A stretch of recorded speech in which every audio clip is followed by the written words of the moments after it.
नमस्कार, सत श्री अकाल आपात सभी दोस्तों को। और कैसे हैं आप सभी लोग। आई होप सभी लोग अच्छे होंगे और अच्छे से अपनी पढ़ाई को कर रहे होंगे। तो दोस्तों SSCGD 2025-26 के लिए प्रैक्टिस सेट नंबर 2, ये प्रैक्टिस सेट मैथ के लिए रहने वाला है। तो दोस्तों सभी लोग जुड़े रहें और कंटेंट को शेयर कर दें अपने सभी दोस्तों के पास जो SSCGD की तैयारी कर रहा है। तो दोस्तों स्टार्ट करते हैं आज का क्वेश्चन नंबर 1। क्वेश्चन नंबर 1 है, सरल कीजिए 25/5 गुणा 4 प्लस 20 माइनस 4 गुणा 2। तो दोस्तों इसको कैसे करते हैं, इसको करते हैं बोर्डमॉस के नियम से। मैंने आपको बताया था बोर्डमॉस का नियम क्या होता है, BODMAS, बोर्डमॉस का नियम होता है B से ब्रैकेट, O ऑफ, D से डिवाइड, M से मल्टीपल, A से एडिशन और S से सम। यानी कि जो भी हमें इक्वेशन दी रखी होगी उसको पहले ब्रैकेट का सॉल्व करेंगे, फिर ऑफ यानी गुणा को सॉल्व करेंगे, फिर डिवाइड यानी भाग को सॉल्व करेंगे, फिर मल्टीपल को, फिर माइनस को, फिर करेंगे प्लस को। ठीक है दोस्तों, ऐसे करते हैं इनको उसके नियम से। ठीक है, तो इसको शुरू करते हैं। 25/5 पहले करेंगे। 25/5 को, 25/5 कितना हो गया 5, गुणा में 4 गुणा 4 प्लस 20 माइनस 4 गुणा 2। ठीक है, 4 गुणा 2 मतलब 8 होगा, इसको 8 लिख लेते हैं। ये हो गया 8। पहले गुणा का करना होगा ना, तो इसको गुणा का कर लेंगे। 25/5 का पहले किया, फिर गुणा में 4 कर दिया। ठीक है, 5 चौक हो गया 20, 20 हो गया, और प्लस 20 माइनस 8, 20 और 20 40 माइनस 8, 40 माइनस 8 हो गए 32, 32 इसका राइट आंसर होगा। ठीक है दोस्तों, आई होप आप लोगों को समझ में आ गया होगा। सबसे पहले क्या करना होता है, बोर्डमॉस के नियम से इसको सोल्व करना होता है। बोर्डमॉस यानी bracket, of, divide, multiple, addition और सम। ठीक है दोस्तों, आगे चलते हैं क्वेश्चन नंबर 2 पर। क्वेश्चन नंबर 2 क्या कह रहा है, किसी वस्तु का क्रय मूल्य 800 रुपये है, इसका विक्रय मूल्य 1000 रुपये है, तो लाभ प्रतिशत ज्ञात कीजिए। क्रय मूल्य हो गया 800 रुपये। ठीक है, क्रय मूल्य हो गया 800 रुपये, विक्रय मूल्य हो गया 1000 रुपये। ठीक है, कितने का प्रॉफिट हुआ है, 200 का हुआ है। ठीक है, प्रॉफिट निकालने के लिए, प्रॉफिट किस पे निकलता है, CP पे निकलता है, मतलब कि क्रय मूल्य पर निकलता है प्रॉफिट, बटा 800 गुणा परसेंट निकालने के लिए 100। ठीक है, 2 जीरो से 2 जीरो, 2 से 4 बार कट गया, 4 से 25, यानी कि 25% इसको प्रॉफिट हुआ है। ठीक है दोस्तों, 25% प्रॉफिट हुआ है। कैसे हुआ है, एक बार फिर से रिपीट कर देते हैं। 800 इसका CP था, यानी कि क्रय मूल्य था, 1000 इसका विक्रय मूल्य था। लाभ प्रतिशत हमें ज्ञात करना है। ठीक है, लाभ हुआ कितना हमें, 200 रुपये का। किस पर हुआ है, 800 पर हुआ है। 200/800 गुणा 100। ठीक है, ये भी इसको काटते हैं तो ये आएगा 25%, इसका राइट आंसर हो जाएगा। आई होप आप लोगों को समझ में आ गया होगा। क्वेश्चन नंबर 3 की बात करते हैं।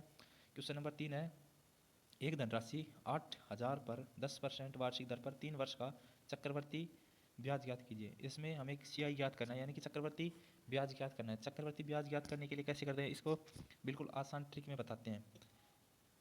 देखो, एक साइड लिख लो, लिखो 10, जैसे 10 की फ्रैक्शन बना लो, 10% का फ्रैक्शन हो जाएगा 1/10, यानी कि 10 रुपये थे वो हो गए 11। इसका स्क्वायर कर दो आगे, 10 × 100, इसका किया 121, इसका क्यूब कर दो 1000, इसका आ जाएगा 1331। ठीक है, 1331 आ जाएगा इसका राइट आंसर। सॉरी, आंसर नहीं, ये आ जाएगा क्यूब इसका। ठीक है, 3 बार करना है तो 3 बार, अगर इसमें 2 बार दिया होता तो यहीं तक करते। ठीक है, ये इनको सभी को, ये देखो 1000 का मान दे रखा है इसने 8000। ठीक है, ये हमने जो राशि ली थी वो है, और ये हम जो देंगे ना टोटल 1331 देने होंगे। 1000 का मान कितना है, 8000, यानी कि 1000 का मान है 8000। ठीक है, एक का मान हो गया 8। ठीक है, हमें ज्ञात क्या करना है, ब्याज ज्ञात करना है। ब्याज कितना है, 1000 थे, 1331 बन रहे हैं, तो 331 होगा इनका ब्याज। ठीक है, 8 गुणा 331, 8 गुणा 331 करेंगे तो कितना आ जाएगा, 8 8 दिया 24, 24 और 2 26, यह आ जाएगा इसका राइट आंसर, ब्याज आ जाएगा ये। ठीक है दोस्तों, यह आ जाएगा इसका ब्याज। कैसे आया आपको फिर दोबारा से बता देता हूँ, बिल्कुल शॉर्ट ट्रिक है ये। 3 वर्ष का निकालो चाहे 2 वर्ष का निकालो चाहे कितने का निकालो, सबसे पहले बना लो 10% की फ्रैक्शन। ठीक है, फ्रैक्शन बनाने के बाद जैसे 1/10 की फ्रैक्शन बन गई, 10 लिख दो लेफ्ट साइड, 1 बढ़ा के 11 हो गया, 11 लिख दो इस साइड, इसका स्क्वायर कर दो, 3 बार पूछा है तो इसका क्यूब कर दो, ठीक है, ऐसे होगा, आगे ब्याज निकल जाएगा इसका। आगे चलते हैं, आगे आ गया क्वेश्चन नंबर 4। किसी त्रिभुज की 3 भुजाएं क्रमशः 9, 16, 15 सेंटीमीटर है, त्रिभुज का क्षेत्रफल ज्ञात कीजिए। त्रिभुज का क्षेत्रफल ज्ञात करना है। त्रिभुज का क्षेत्रफल, जैसे कोई त्रिभुज है, ठीक है, इसकी एक भुजा है 9 सेंटीमीटर की, एक है 16 सेंटीमीटर की, ठीक है, एक है 15 सेंटीमीटर की, ये हो गई विषमबाहु त्रिभुज। विषमबाहु त्रिभुज का फॉर्मूला क्या होता है क्षेत्रफल का? क्षेत्रफल का होता है S into S minus A into S minus B into S minus C, ठीक है। ये एस क्या होता है? एस बताएंगे आप। एस होता है इन तीनों का योग बटा में 2, 9 प्लस 16 प्लस 15 बटा में 2, ये हो गए 40 बटा 2 हो गए 20। एस आ गया 20 हमारा, ठीक है। एस क्या होता है? इन तीनों भुजाओं का योग बटा में 2, तो ये आ गया 20, ठीक है, 20 आ गया। इसमें रख दो ये जो सूत्र था S into S minus A into S minus B S minus C का रूट, ठीक है, इसमें रख दो। पहले इसको थोड़ा रफ कर लेते हैं, है ना, फिर करते हैं इसको। एक सेकेंड रुको। एस का मान आ गया अपना 20, ये ध्यान रखना थोड़ा।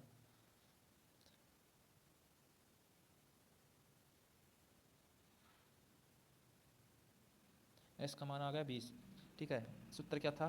Root S into S minus A into S minus B into S minus C, ठीक है, इस रख दो 20, पहले रूट कर लो, 20 आ गया, इंटू 20 माइनस 9 11 गुणा 20 माइनस 16 4 गुणा 20 माइनस 15 5, ये आ गया 5 चौक 20। देखो अब इसको करते कैसे हैं, इसको सोल्व करना है हमें लास्ट फाइनल तक। तो क्या करते हैं, 20 और 20 ये तो बिल्कुल बाहर आ जाएगा, 2 20 हो गए, एक 20 ये एक 20 ये, रूट से बाहर निकालेंगे, जैसे अंदर हो जाएगी इसकी 20 की पावर 2 गुना में 11 रूट के अंदर, इस स्क्वायर से ये रूट कट गया, ठीक है, ये आ गया बाहर रूट 11, ये आ जाएगा इसका बिल्कुल करेक्ट आंसर सेंटीमीटर स्क्वायर। इकाई का बिल्कुल ध्यान रखना आपको, क्योंकि क्वेश्चन में इकाई को लेकर भी क्वेश्चन हो जाते हैं उलट फेर, क्योंकि फर्स्ट ऑप्शन में आपको इकाई अलग दे रखी होगी, आप उसे सिलेक्ट कर लोगे, तो इकाई का ध्यान रखना है। और 20 रूट 11 इसका सही आंसर होगा। आगे बात करते हैं क्वेश्चन नंबर 5 की। क्वेश्चन नंबर 5 है, राम ने एक टीवी 5,000 रुपये में खरीदा और इस पर 500 रुपये मरम्मत पर खर्च किए और इसे 6,000 रुपये में बेच दिया, तो लाभ प्रतिशत ज्ञात कीजिए। टीवी खरीदा राम ने 5,000 का, ठीक है, मरम्मत पर खर्च किए 500 रुपये, 500 टोटल हो गए 5500। राम की जेब से कितने गए? 5500 रुपये राम ने अपनी जेब से लगा दिए। इसको बेचा कितने का है? 6,000 रुपये का। 6,000 रुपये का इसने बेच दिया, प्रॉफिट कितने का हो गया? 500 का, ठीक है। अभी आपको बताया था प्रॉफिट किस में निकलता है? 500 बटा प्रॉफिट निकलता है जो अपने जेब से खर्च किए हैं, यानी कि क्रय मूल्य पर। इसका जेब से खर्च कितना है? 5,500 गुणा परसेंट के लिए 100, 2 जीरो से 2 जीरो कट गई, 100 बटा में 11, इसका राइट आंसर होगा 100 बटा 11, इसका राइट आंसर हो जाएगा परसेंट। 100 बटा 11% उसको प्रॉफिट हुआ है, ठीक है। आइए एक बार और समझा देता हूँ। राम ने एक टीवी 5,000 रुपये में खरीदा, 5,000 रुपये में खरीद लिया, 500 रुपये मरम्मत पर खर्च कर दिए, 500 रुपये मरम्मत पर खर्च कर दिए, टोटल उसका खर्चा कितना हो गया? 5,500 रुपये उसका टोटल खर्चा हो गया। बेचा उसने 6,000 रुपये का, प्रॉफिट कितने का हो गया? 500 रुपये का, ठीक है, 500 रुपये का प्रॉफिट हो गया। प्रॉफिट निकालते किस पे है? क्रय मूल्य पर, मतलब उसकी जेब से जो जितने खर्च किए हैं उस पर। 500 बटा 5500 गुणा में परसेंट निकालने के लिए 100, 2 जीरो से 2 जीरो कट गई, 1 5 से 11 कट गया, 100 बटा 11% इसका राइट आंसर है, ठीक है। आई होप आप सभी को समझ में आ गया होगा। आगे बात करते हैं क्वेश्चन नंबर 6 की। किन्हीं दो संख्याओं का एलसीएम 48 है, उनमें से एक संख्या 12 है, तो दूसरी संख्या ज्ञात कीजिए। ऐसे क्वेश्चन को कैसे करते हैं? एक फॉर्मूला होता है एलसीएम बराबर फर्स्ट संख्या गुणा दूसरी संख्या, ठीक है, ये होता है इसका फॉर्मूला। तो एलसीएम कितना है? 48 बराबर फर्स्ट संख्या कितनी है? 12 गुणा सेकेंड संख्या, ठीक है, ये 12 चौक 48, दूसरी संख्या क्या आ जाएगी, 4 आ जाएगी दूसरी संख्या। ठीक है,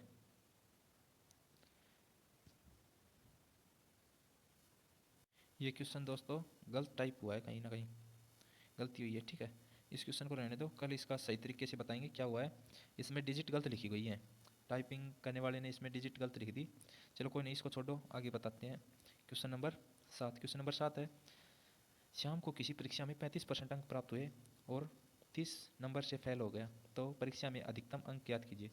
मतलब ये बोल रहा है कि कोई बंदा है श्याम, उसको परीक्षा में 35% अंक प्राप्त हुए और 30 नंबर से वह फेल हो गया, तो परीक्षा में कितने, परीक्षा के अधिकतम अंक ज्ञात कीजिए। मतलब परीक्षा में कितने अधिकतम अंक है, 100% का मान निकालना हमें। ठीक है, ठीक है, इसमें थोड़ा और ऐड करना है कुछ, टाइपिंग वाले ने पता नहीं क्या कर दिया। 40% पर पास होता है कोई बंदा, ठीक है, पास होने के लिए उसको 40% अंक प्राप्त करने होंगे। ठीक है, तो इसको कैसे करते हैं ये देख लेना, यहाँ पे लिख लेना कि 40% अंक पर कोई लड़का पास होता है, तो श्याम को 35% अंक मिले हैं और 30 नंबर से हो गया फेल।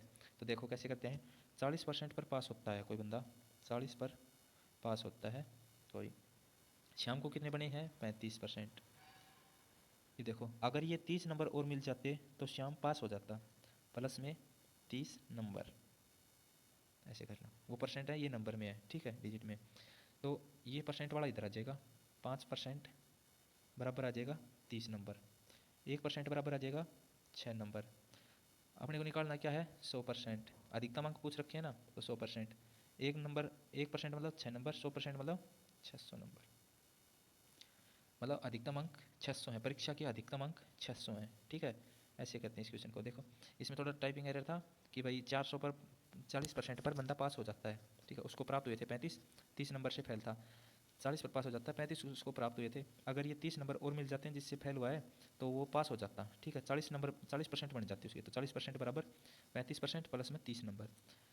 ये 35 इस साइड आएगा, ये 35 आएगा इस साइड, तो ये माइनस का हो जाएगा, माइनस का हो जाएगा तो क्या आएगा, 5% आ जाएगा। 40 माइनस 35 5%, 5% का मान है 30, 1% का आ जाएगा 6, हमें निकालना है 100% का, तो इसका मान आ जाएगा 600। आगे चलते हैं क्वेश्चन नंबर 8 पर। क्वेश्चन नंबर 8 है, 70, 48, 52, 44 और 66 का औसत ज्ञात कीजिए। औसत ज्ञात करने के लिए इन सभी को जोड़ दो। इन सभी को जोड़ने के लिए क्या, 6 4 10, 10 10 20, 0 2 8 और 4 12, 5 17, 17 और 4 21 और 7 28, 28 बटा कितनी संख्या है, कुल संख्या 1 2 3 4 5, 5 5 5 25, 5 छंगा 30। यह आ जाएगा इसका राइट आंसर, 56 होगा इसका औसत। ठीक है दोस्तों, इसमें कुछ करना ही नहीं है, सभी को जोड़ो बटा जितनी संख्या है, 1 2 3 4 5, नीचे लिख दो 5 और इसको काट दो, 56 आ जाएगा इसका राइट आंसर। आगे बात करते हैं क्वेश्चन नंबर 9 की। क्वेश्चन नंबर 9 क्या है, एक रेलगाड़ी की लंबाई 300 मीटर है और एक प्लेटफॉर्म की लंबाई 200 मीटर है। प्लेटफॉर्म को पार करने में 50 सेकंड का समय लगता है, तो रेलगाड़ी की चाल ज्ञात कीजिए। चाल क्या होती है, दूरी बटा समय। ठीक है, चाल होती है दूरी बटा समय। अच्छा, दूरी क्या है, 300 मीटर, रेलगाड़ी की लंबाई है, प्लेटफॉर्म की है 200 मीटर। जैसे ये है प्लेटफॉर्म, ठीक है, ये रेलगाड़ी है, ठीक है, रेलगाड़ी की है 300 मीटर, प्लेटफॉर्म की है 200 मीटर। ये देखो, अगर रेलगाड़ी है जो प्लेटफॉर्म को पार करती है, यहाँ से स्टार्ट हो जाएगी इसकी, ठीक है, यहाँ से जैसे जिस साइड इंजन होता है ना, इंजन जहाँ पे भी रेलवे स्टेशन को टच कर देगा वहाँ से मान लिया जाएगा इसकी दूरी, तो यहाँ से लेकर और यहाँ तक कितना हो जाएगा, 500 मीटर। टोटल दूरी हो गई 500 मीटर। ठीक है, क्योंकि ये इसको पार करेगी और खुद की दूरी को पार करेगी ट्रेन, ठीक है ना, प्लेटफॉर्म को पार करेगी खुद की दूरी को, क्योंकि यहाँ ये जब इसका स्टार्टिंग पार्ट जो प्लेटफॉर्म पर आ जाएगा ना, वो अगले जो ये निकलेगा, तो बैक वाला जो पार्ट है ना वो अगले पर निकलेगा ना, तब तक गिनना है इसको। ठीक है, आप समझ गए होंगे आए वो, मतलब कहने का मतलब ये है, लंबाई को दोनों को जोड़ना होता है इसमें। ठीक है, दोनों को जोड़ना होता है, अगर प्लेटफॉर्म की लंबाई दे रखी हो और रेलगाड़ी की लंबाई दे रखी हो, दोनों को जोड़ा तो कितना आ गया, 500। समय कितना लग रहा है, 50 सेकेंड। ठीक है, ये 0 0 कटेगा, 10 मीटर पर सेकेंड इसकी चाल है। ठीक है ना, 10 मीटर पर सेकेंड इसकी चाल आ रही है। ऐसे करना, देखो फिर समझा देता हूँ। चाल कितनी होती है, दूरी बटा समय। दूरी कितनी है, लंबाई, रेलगाड़ी की लंबाई है 300, प्लेटफॉर्म की है 200। अगर प्लेटफॉर्म और रेलगाड़ी की लंबाई दे रखी हो तो दोस्तों दोनों को जोड़ना होता है, दोनों को जोड़ देंगे, बटा में समय कितना लग रहा है 50 सेकंड, 50 सेकंड का भाग दे देंगे, ऐसे करके 10 मीटर पर सेकंड इसकी चाल आ जाएगी रेलगाड़ी की। आज के लास्ट क्वेश्चन की ओर बढ़ते हैं। क्वेश्चन क्या है, भाजक भागफल का आधा है और शेषफल का 2 गुना है, शेषफल 4 है तो भाज्य ज्ञात कीजिए। देखो अपने जो बिल्कुल शॉर्ट ट्रिक में है, जो अपन फर्स्ट सेकंड थर्ड जो स्टैंडर्ड में थे तब पढ़ते थे वैसा, जैसे कि यहाँ पे आता है भाजक, ठीक है, यहाँ पे आता है भागफल, ठीक है, यहाँ पे आता है शेषफल।